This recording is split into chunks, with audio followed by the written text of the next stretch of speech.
खुलुमबाय लोगोफोर, आं दिनै दोंसे खन्थाइ लानानै फैदों। खन्थाइनि मुं लैथो। खन्थाइखौ लिरदों बाम्बला बसुमतारी आरो खन्थाइखौ आवरायदों जावलिया सिमां।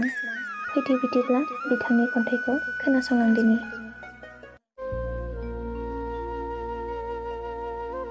लैथो, लैथो, आंनि मुङा लैथो। सा सानजा खोला सोनाब बोहैग्लायबोनाय आंनि मुङा लैथोमा। समायना रमायना मिथिंगायारिजों गोरोबफ्लेनाय लैथोमानि दै दाहारथि। बुंब्ला बुंस' हाया, नायब्ला नायस' हाया, नायथाव बाथाव गोमोथाव। उसाव बादावै बोहैग्लायबोनाय सा सानजा खनानिफ्राय लैथोमानि दै दाहारथि। समायना रमायना बोहैग्लायबोनाय खोलो खोलो सुदेम गुसु थौनि गेजेरजों बोहैग्लायबोबाय सा सानजा खनानिफ्राय गिथाव बाथाव महरै।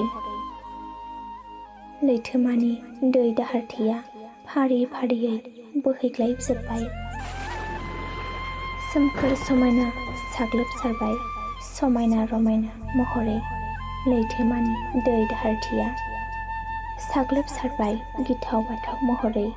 लैथोमानि दै दाहारथिया।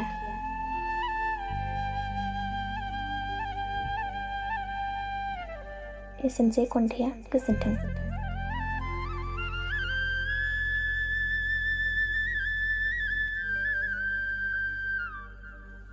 भिडिअखौ मोजां मोनदोंब्ला लाइक, शेयार आरो कमेन्ट खालामदो।